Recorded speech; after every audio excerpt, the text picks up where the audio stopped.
Welcome to my dad's car. Enjoy!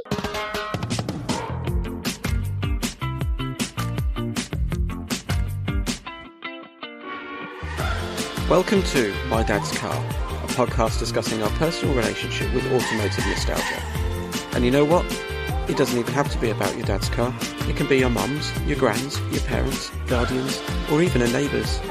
If it made an impression, let's talk about it.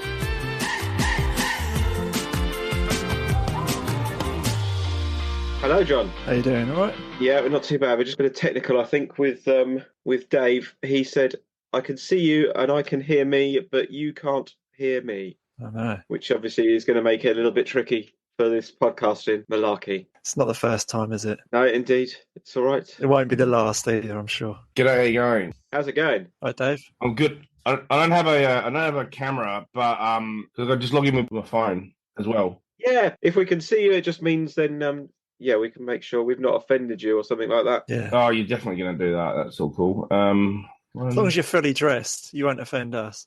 Yeah. Oh, well, I'm like those newsreaders. When it's really hot here in Australia, the newsreaders always just wear the suits from the right waist up. So I'm just doing that. Right, yeah. Yeah, me and Andy never wear trousers, do we? Always.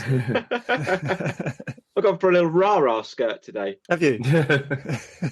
Okay. Here we go. That is me looking a bit Father Christmassy at the moment. Nice. Yeah. Welcome along to My Dad's Car, Dave. Thank you for having me, Andy and John. How did we get onto this? I think I harassed you via Instagram, didn't I? Something along those lines. Whether you found us or we found you, I'm not sure exactly. But yeah, I'm Andy. This is John up here.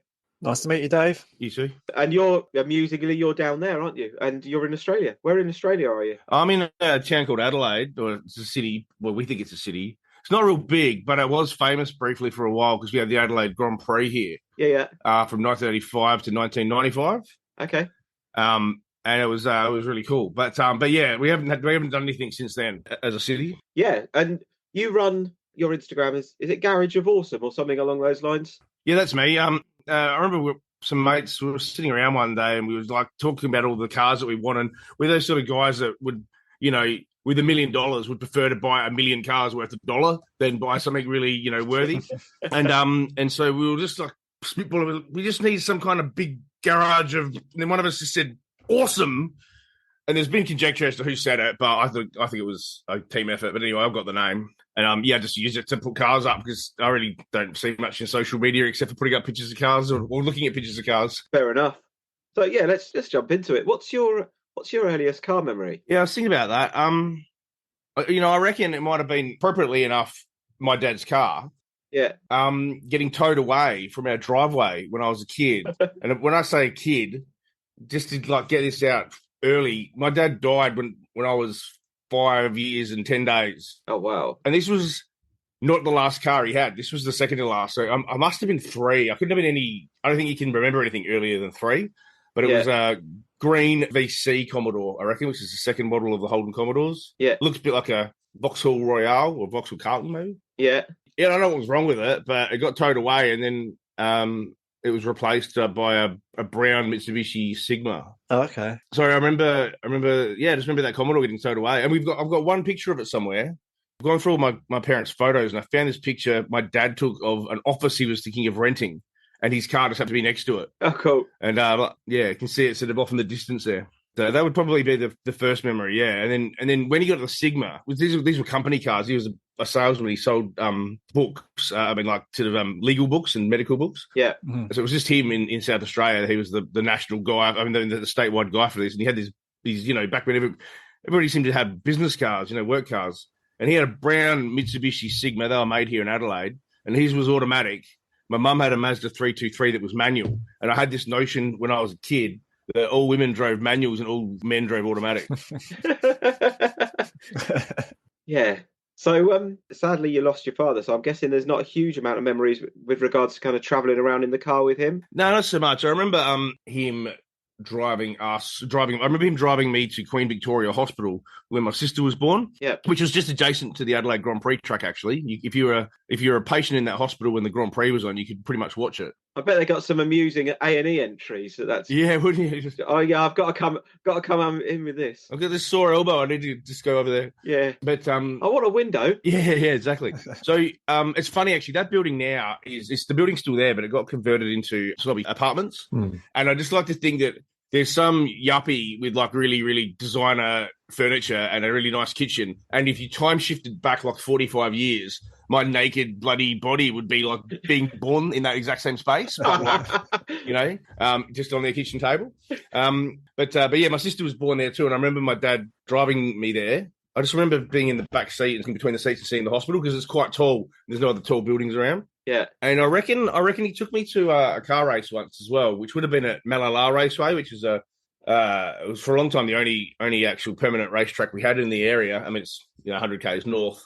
I wonder why it was this sort of weird coat hanger shape, but it used to be an airfield in World War II. Yeah. And so I remember him taking me to a car event there, like sort of old like vintage and sort of classic real vintage and veteran stuff racing. I mean, classic car racing didn't exist so much then because those cars were new then. Yeah. But I remember being pretty thrilled about that. And these all must have been pretty early on. But I figured I could pad the rest of it out with my mum's cars or whatever. So yeah, absolutely. So what came after the Sigma? When you lost your father, did your mum? I know that's a business car, wasn't it? So your mum wouldn't have kept that vehicle as such. No, it was gone. Actually, what's interesting? I was born in 1978. And we got a Mazda 323 in 1978, one of the rear-wheel drive models. You probably got them there. They're probably all rusted pretty quick. Yeah. They rusted quickly here. So if they rusted quickly here, they would have rusted even quicker there. What are you saying, Dave? yeah. They bought the 323 wagon, and they wanted matching number plates. And, we can sort of get that easily here because my mum's name was Joy. My dad's name was Jim. And the only number they could think of that was the same that they could both have because their birth years were different and, 000 was taken or whatever was Jim 034 and Joy 034. And that was our number in our street that our house was. Yeah. And, so we had these Joy and Jim number plates in the driveway.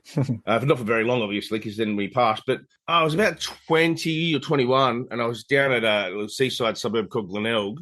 And there was a white VL Commodore parked on Jetty Road in a really busy area. And the number plate was Jim 034. Okay. And I'm like, man, that's my dad's plate. And I wanted to harass him and just ask him, who they were. Let's just say, where's the meaning for you on this plate? Because I could have been born in 1934 or whatever. I just was interested to know. But I hung around for half an hour like a bad smell, but they never came back to their car in that time, so I left. What's the story with personal plates over there? Is that something when it goes with the car, or can you choose to keep it to put it on every car you own? Or yeah, a bit of both, actually. If you sort of don't fill in depending on the plate and the state you're in as well, because there's different rules. The plate can sometimes go with the car if you're not that interested in keeping it.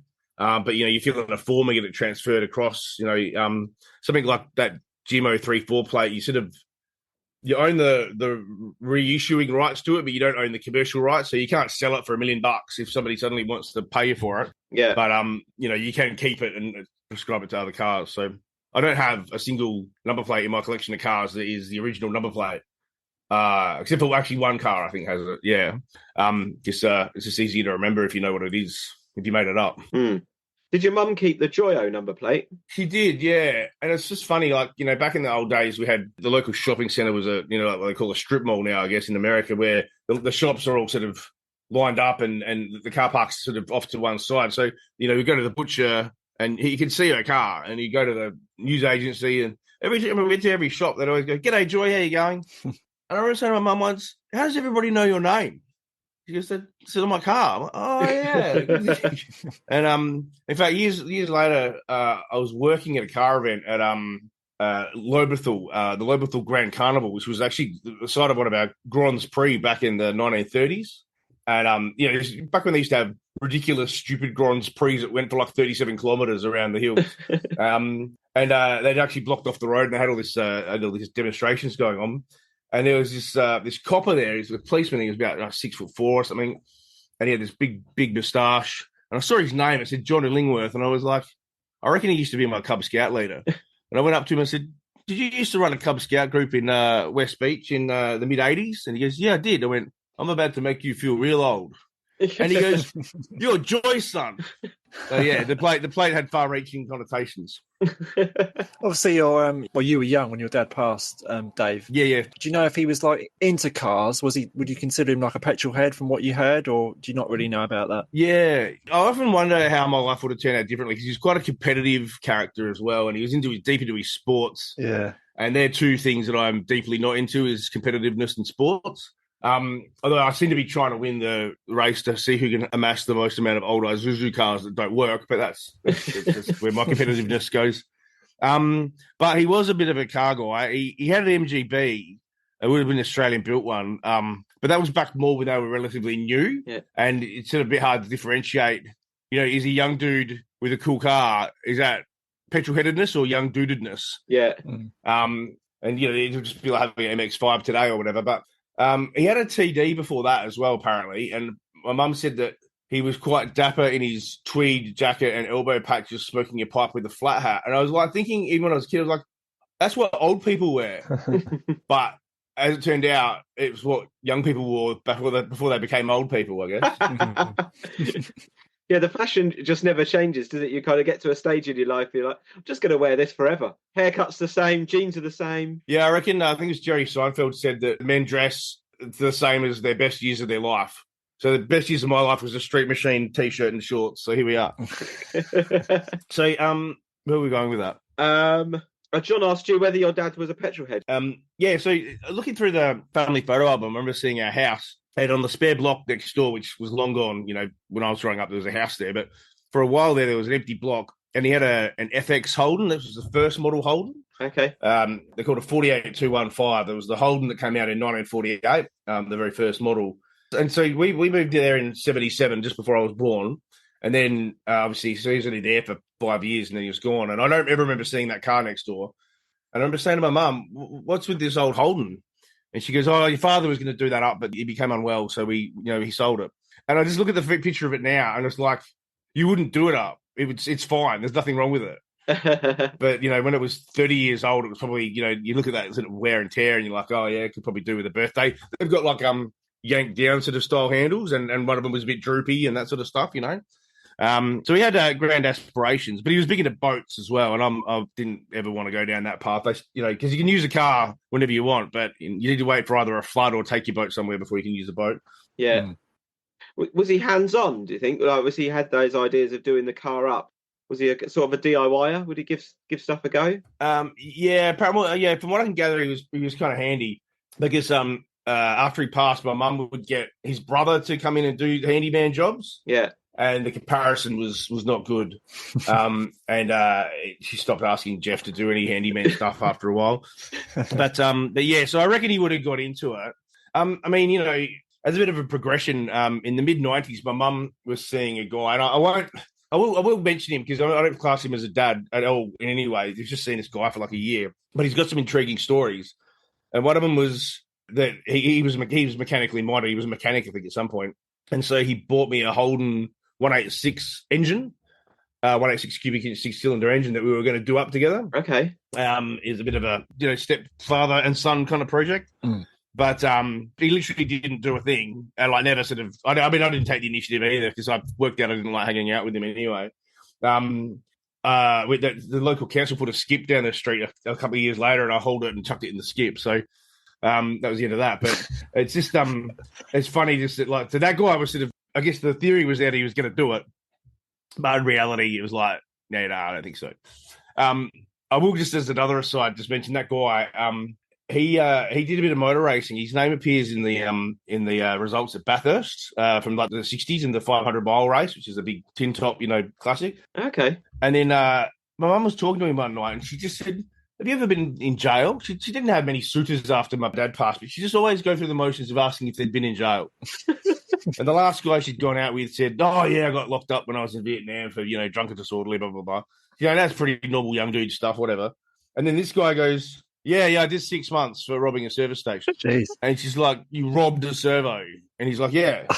And she goes, what went wrong with your life that you had to rob a service station? And he said, well, I was doing the Ford Laser one-make racing series and I ran out of money.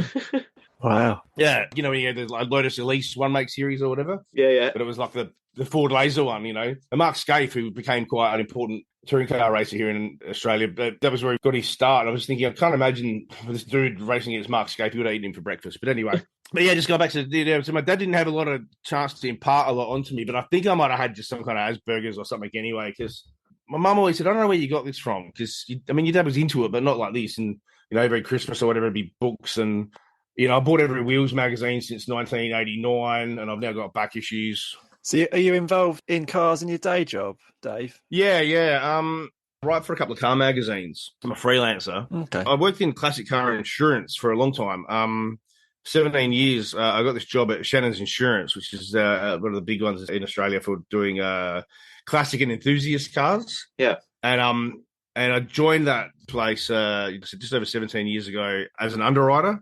And I was pretty good at that, I like to think. It was where I was already shone, because I used to read every Unique Cars magazine or whatever. You keep an eye on the auctions, and, some dude rings up and he's like, I want to insure this car for, $55,000. And you're like, sounds reasonable, I'll just do that. Whereas you get other stuff and we're sort of flapping around and relax. It's cool. That's what it's worth, But of course, in a position like that and you're younger, I sort of progressed and I got a team leader job, and that I was a lot better underwriter than I was a team leader, I'll tell you that much. And then because the team leader role originally was like a technical thing, you sort of had that next step up. And I remember this girl at work come up to me and she goes, I've got this guy on the phone with a Porsche 356 Speedster. And I went, what does he want to do? Insure it for like 250 grand? She goes, yeah. And I go, is it what for like 60 or 70 now? She goes, yeah. Were you listening to my call? I went, no, that's just what they're worth 2 years ago and what they're worth now. Like, he's just ringing up to put it up. And she's like, that's amazing. I'm like, that's why I'm the boss. But the position sort of changed, and it was more about the airy-fairy feelings and all that sort of stuff. And I was like, oh yeah, cool. Then I ended up changing positions into a project position where I was sort of helping run back-end stuff. So I sort of got further and further away from the car stuff in that regard. And then I came sort of not full circle, because I didn't go back into underwriting, but I took about 8 months off because this is when I speak to people, like, the entire podcast isn't about who I know who is dead, but my wife died as well. So they gave me about 8 months off and sort of said, when you come back, what do you want to do? We'll try and make it adaptable for you, something part-time, because you've got the kids and everything. And I went, yeah, it'd be good, because the team I'd been in as well got restructured while I was gone. And Shannon's is owned by a bigger entity, and that team got absorbed. So you could still be doing that work, but you'd also be doing work for other brands, and I was not interested in that. And so they made me this role for creating some of their social media and their website stuff. They didn't have enough people to do the content. They just had the people to do the grunt work, And so that was kind of fun. But I was sort of supposed to be this conduit between the business development managers and the marketing team. And I couldn't always, my extension cord wasn't always that long between what one wanted and what one expected, and vice versa. But anyway, I finished up there late last year. So now I'm just doing a bit of freelancing now. And so, like I said, I write for Unique Cars magazine, Street Machine magazine, and a couple of other smaller sort of entities on the net and so forth. So, yeah. Cool. I guess, if we take you sort of into your, maybe what's Dave doing at kind of age 10? What's your mum driving around in? Did you say you've got a sister as well who might be in the car? Yeah. Where are you going? What are you listening to? Well, we only had the AM radio. Mum didn't invest deeply in her audio. We still had that same rear-wheel drive 323. Yeah. What colour was it? It's a bit like John's jumper. It's like, okay, so terracotta-y. Rusty. It was you know what it was when I inherited that as my first car, it was too orange to be called red. And therefore it was orange, and I used to get paid out. And I found a Holden colour pretty similar, which was mandarin red. And my mate's like, mandarins are orange. This is all lies. But yeah, we cruised around in the 323 now, because there was always three of us, because my father gone and, he wasn't ever going to be in the car. There was always negotiation about who got the front seat. And it was a lot of the time, it was you had to take it in turns, but then you forgot whose turn it was. And that's not fair, because that's a longer trip than the last trip we did and all that sort of stuff. And then I remember trading the front seat for 6 months. I wanted a Matchbox connectable. I don't know if you remember them. They're like the size of Matchbox cars, but they split in half. Yeah. What I really wanted was the stretch limo, which was coming in 3 pieces, so I had like a middle bit. Yeah. And I wanted a Volkswagen Beetle, which was a separate one, so I could make a stretch Volkswagen Beetle, which I did. I was stoked. And in order to do that, my sister she still had some birthday or Christmas money, and I'm like, if you buy me those connectables, I'll let you sit in the front without argument for 6 months. And I did. I think she relented once. I just said once, hey, can I just have a go just once? And she went, yeah. I didn't harass her all the time, though. I was basking in the glory of the Windows. The old 323, that did some hard yards, and it was our car for a long time. I think we only sold, that was a 78. We sold it in 2000, I reckon it was. Oh, wow. Good stint, yeah. Yeah. And they're renowned for their rust. Like, I remember my parents' one had the anti-rust sticker on it, so that was a good investment on their part. It only had a tiny little bit in the tailgate when we sold it. I think we got $700 for it. Amazing how those stickers work. Yeah, it was amazing. Yeah. I remember I've got a particularly seminal kind of like memory with that car. Mum wasn't a real confident driver, but she took us over to Port Vincent once in the school holidays. Now, if you ever look at a map of South Australia, we've got Adelaide in one spot, and then there's this like there's this bit of land that sticks out down the middle of a big gulf where it looks like a foot, a bit like Italy, but without the pasta. And Adelaide's on one side of that, and where we were going is about 50 k's directly west, but you've got to go all the way up and all the way back down to get there. Yeah, so it's about 300 or 400 k's, and we'd gone there. I remember on the way there, it was Sparrow like flew in front of us, and me and my sister were like, no. And then we got to Port Vincent. My mates was there, and his parents, and my parents were friends with them and stuff. So that's where we were meeting. And Big Mike, the father, comes around the front of the car and pulls out this dead sparrow out of the grill, which was nice of him. So that was devastating. I don't know what that sparrow had in it, but the car started to overheat on the way home, and then it boiled. And then we were just stopped, like that proper stopped in the middle of the desert with nobody around with this broken car. It was a real sort of it could have been a bit of a Wolf Creek scenario, but that hadn't been invented yet. So this random car came past and offered to drop us at the next town, which was Port Wakefield, which is at the top of the pointy bit, and was going to drop us at this particular guy's house who was the local tow truck guy. So we got there, and then he had a son a couple of years older than me, so we were hanging out. And then they went back and with the tow truck had rescued the car and brought it back to Port Wakefield. And my mum had called my grandfather, my father's father, to come pick us up. I remember her just spewing because Ted did not drive fast, at all ever. If you think my mum wasn't a confident driver, Ted was confident and used to slow. Anyway, but this guy's house, he had these models in his cabinet, 1 to 43 scale models. Okay. And they were of Australian cars, right? They're like Trax. It was the brand Trax model. They're still around now. And it blew my mind because, you grow up with Matchbox cars. I was in that era where the Matchbox cars still had the metal bases and they were made in England. Yeah. And they had one Holden. Do you guys have Matchbox cars? Obviously, you would have had them. Yeah. But are you the same age as me? You're a bit younger, are you? Yeah, slightly, yeah. Do you remember that? I don't know if you would have seen it, but they had a Holden pickup. They called it a Holden pickup. It was a Holden Ute with a poorly written, wrongly worded name on the bottom. But I was obsessed with that because it was the only actual Aussie car that was in the Matchbox sort of range. And there's this guy with these models, and they're all Australian cars. And it blew me away. Anyway, so that, I don't know. I mean, I probably would have ended up buying models anyway, but I now got like 1 to 43 scale models, not just of Aussie cars, but that's my scale because of this dude whose house I hung out with because my mum blew a head gasket.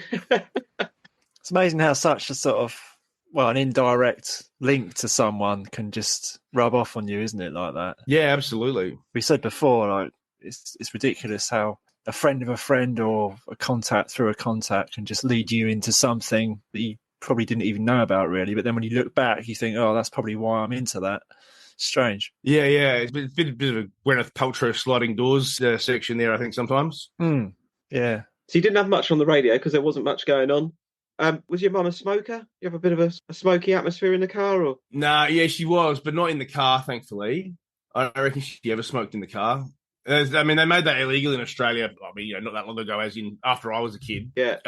She didn't smoke in the car. Not even when we weren't in there. Like, it didn't smell. Yeah. She smoked inside the house, but it didn't. It was we had a pretty airy house, so wasn't sort of dingy.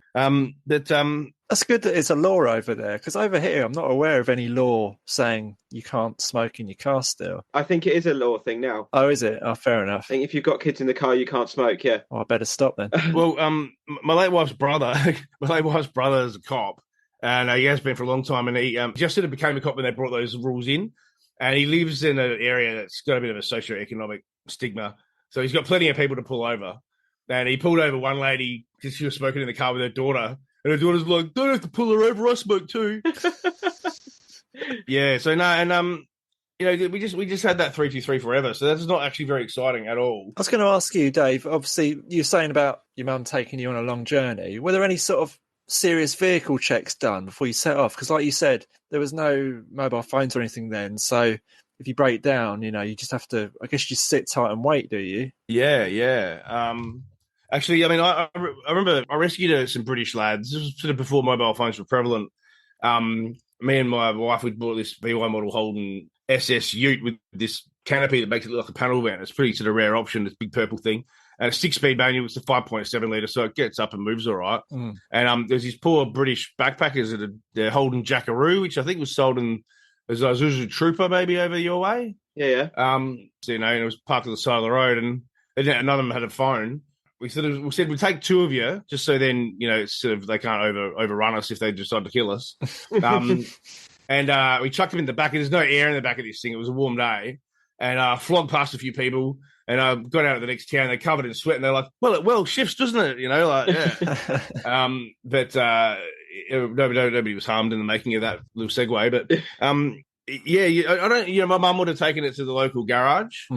Back then, your service stations were your garages. Yeah. These days they're more like micro expensive supermarkets. But and so she would have got the guys there to check it. How committed they were to giving it a once over, I don't know. Just sometimes you wonder.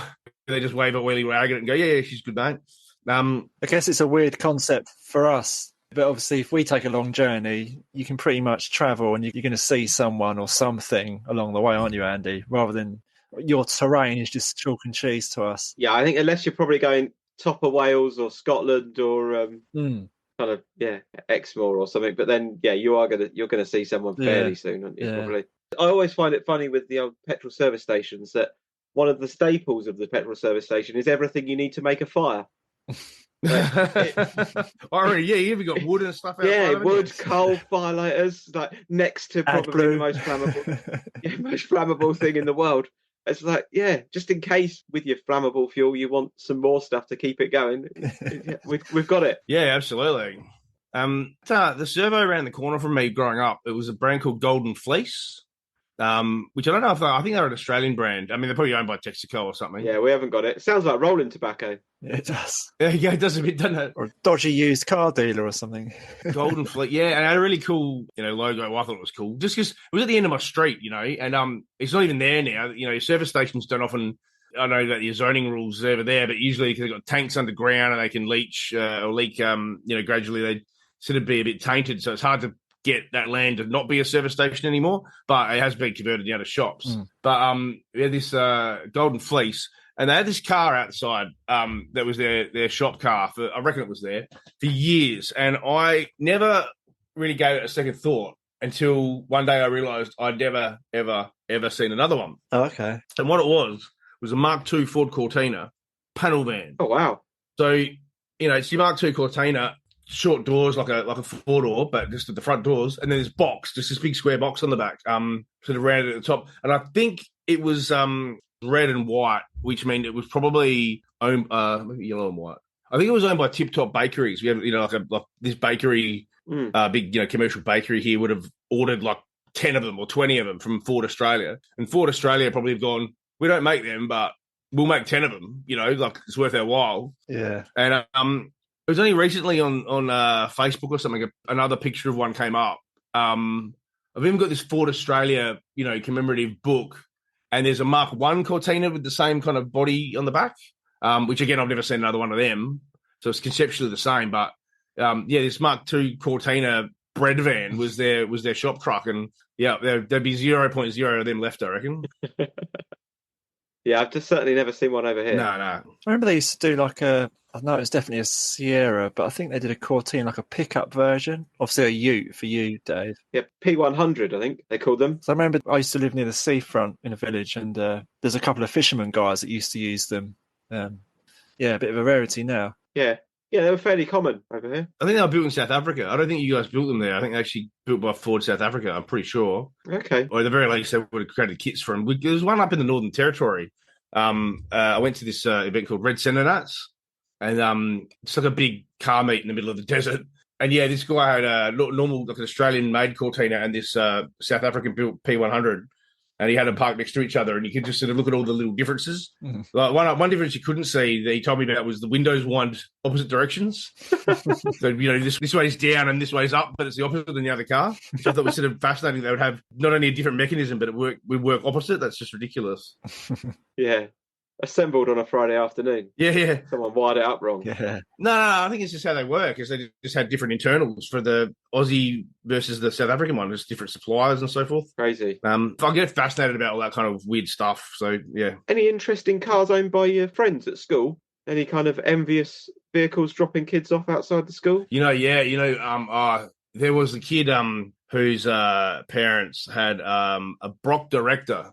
Now, this is just probably just words, but you guys might not have heard of Peter Brock, but he was a pretty big motor racing entity here in Australia, touring cars. Okay. And he was Peter Perfect. He was sort of Holden legend and all this sort of stuff. And then he did this thing where he'd become quite unhealthy. He was smoking too much. He drank something like 40 cups of tea a day. I don't know. He must have had a lady just who made tea, because if you drank 40 cups of tea, you would only ever be making tea or weeing. Yeah. You know, like there's no in between. But yet he was running this business, and Holden dealer team, her HDT business, was in the business of modifying Holden's pre-delivery, but with factory endorsement. So if you got the GSI version, it was HDT that built it. You know, they had different cams and all this sort of stuff. And Peter Brock he'd become quite unhealthy. He was drinking all this tea, and I don't think that the factory was all that. You know, back then there was fiberglass going everywhere, all this sort of stuff. And he became so unwell. People thought he was sick, that he had cancer or something, and he knew he had to make a change in his life. And he met this chiropractor. Sometimes people call him a chiropractor. I don't know what his deal was, but he introduced Peter Brock, or Brocky as he was to all the fans, to being a vegan and Reiki crystals and all this sort of stuff. And he's like the Aussiest guy ever. And people are like, Brocky's my hero, but they always forget there was that bit where he was a hippie. And he invented this box called the Energy Polarizer. And it was, it's hard to explain. It was a box filled with resin and crystals that you just put on your firewall of your car. And then you had this aerial somehow that went through the car. And it would align the molecules of your car while you drove. Crazy. And he was fully committed that was the thing. And Holden were like, you can't fit them to our cars because that's a bit hard to do a warranty if somebody says the molecules aren't aligning correctly.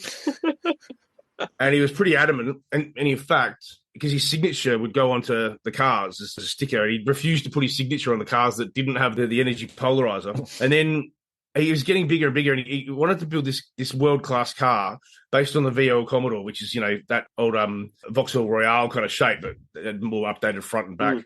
And then the Director was going to be his piece de resistance, and he was offering 5.6-litre strokers, which Holden didn't really agree to. And he was offering to put the independent rear end out of the Opel Monza, or the Opel Senators. Okay. And he's putting them in. And Holden were like, we haven't done any tests with this. Like, you know, like there's going to fly out of the car if you haven't crash tested it. You know, we can't, the durability concerns and all that sort of stuff. And they said to him, if you launch this car, we will break up with you. And Holden dealer team will no longer be part of Holden. And so he went right ahead and he launched that car. And Holden dropped him that day, or maybe the next day, as a sponsor. And David Beaumont from my high school, his parents had one of those cars. They only made 12, I think. Oh, wow. They were like $89,000 when like a house was $89,000. Yeah. And they have quite possibly the most ridiculous body kit on them you've ever seen in your entire life. There's spoilers and lumps and things and bumps going in every direction. But they're all different a bit, and every one of them is fascinating to look at because you just think like of that history behind it. Like, what the hell were you thinking, dude? Like, you had it all. And within 12 months, he was converting larders for road use, like doing pre-delivery fixes and checkups on Soviet-era larders. Jeez. That's literally what he was doing to get by. So I used to say to David Beaumont, I'd see him in the corridor, and I'd say, how's the Commodore Director going? And he's a little guy. And he'd go, it's a Brock Director. And I go, whoa, is it though? I mean, it looks like a Commodore to me, man. But now I look at the history of it. It was actually not branded Holden anywhere. It was a Brock. He was right. And then one day he goes, "Oh no, I got stolen, written off." I know. And I went, "Oh, that's sad." But it was only like 20 years later when I realised I'd made so few of them that I realised how sad that actually was. Yeah. So that was definitely the one that stuck. What were David Bowman's parents doing, I wonder? They were Holding up service stations. Yeah. No, they were Beaumont Tiles. They were a tile warehouse for your flooring tiles. Right. Still around now, I reckon. But that was a cool one. I mean, that was when we were a bit too young to drive. My mate Boz had a Triumph 2500 sedan. And that was nice. That was kind of cool because nobody else had that sort of stuff. We had a couple of rich kids at the school. Like we had a few Asian students who were sent from Malaysia or wherever to our school. And they would either live on the campus or they lived close by. And, one of them had a brand new Nissan Patrol that was like $45,000. Wow. And I just remember thinking, oh my God, the stuff I would buy for 45 grand that wasn't a Patrol, They weren't car people. That was just their thing. Yeah. I remember Bozza with his Triumph though. It had the old wheel covers on it. They're like, you probably know the ones. It's sort of black and ribbed, and they're a bit beaten up. And then one day I come into school and he's got like these wheel covers he's bought from a local auto shop, and I'm like, dude, they just suck. They just look terrible. He goes, oh, they're better than the original ones. I'm like, no, they're not. They're really not. You just put the dented original ones back on and be way cooler. It's funny how when you're young and naive, you do that, don't you? You sort of bin off the original stuff for awful-looking sort of third-party things. At the time, you think it looked great, but in reality, it's horrendous. There are a lot of people that don't really grow out of that phase as well. Very true, yeah. As I've gotten older, I've sort of leaned more towards the original stuff because I think it's where everything is supposed to be, if you know what I mean. Yeah. Like you often see a car that, I don't know if it's had a crash repair or the owner's just gotten enthusiastic, but you see the tailgate badges in the wrong spot. And you're like, nah, that's not supposed to be that way. That's supposed to be over there, and that's where it should be. At the end of the day, that just comes down to some stylish decision on the day to put it there. It's just a place that looked best. And, of course, if they'd put it at the other end of the bootleg, that would be what's familiar to us. But what triggers me is when somebody's got, like, 2 badges the same on the back. Like, you don't need 2 Holden badges on the back of your Commodore. And then when I saw a BMW M1 for the first time and I saw it had 2 BMW badges on the back, I'm like, what? And then I checked my Matchbox car and it does have 2 BMW badges. And I just think, I don't know what they were thinking with that. It's quite unique in that sense, probably, isn't it, the M1? Now you say that. I never really thought about that before. No, it just needs the one. It might just be considerate for thieves who are on the nick for brand badges and stuff. Just leave one, you can take the other. Yeah, well, you've always got a backup, so then, people know you've still got a BMW. Yeah. Well, thank you very much, Dave.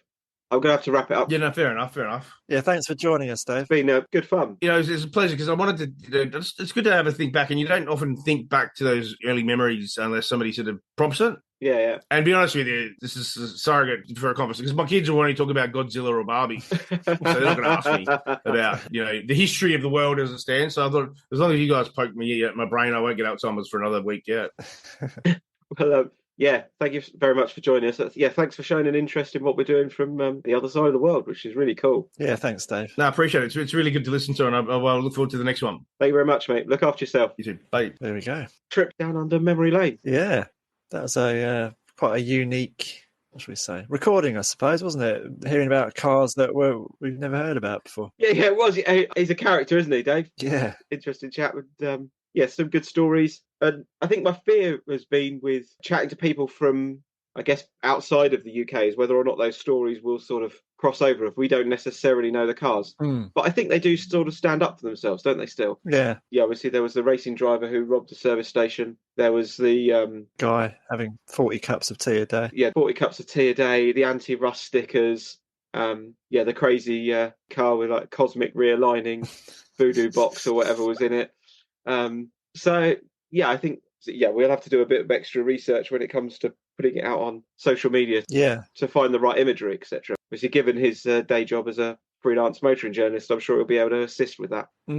Yeah. But it goes to show, doesn't it, that obviously his dad departed when he was really young, when Dave was really young. So even being at a young age, he's still left some sort of motoring imprint on him, hasn't he, that he's continued to this day. Yeah, absolutely. It does make you think back on those things that we've spoken about it before, kind of what your earliest memory is and whether at that time, whether you've got any recollection that that's going to be kind of the one for you. If you like, if someone asks you in 30 years' time, what's that memory? Yeah. You've got absolutely no idea of you at that time. That's going to be the thing that's set in your mind. Yeah. But turns out. Yeah, my youngest, version 2, she's now at that age where it probably is first memory time, I'd imagine. So yeah, it does. It definitely makes you think. You're right about that. Got to be on your best behaviour. Yeah.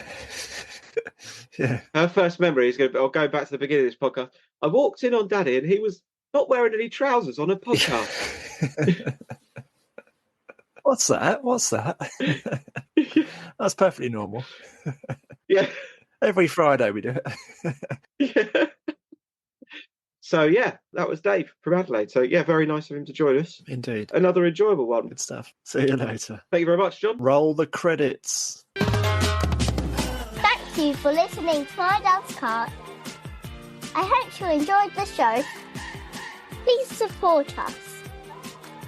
Buy us a coffee and subscribe. And tell all your friends. Bye!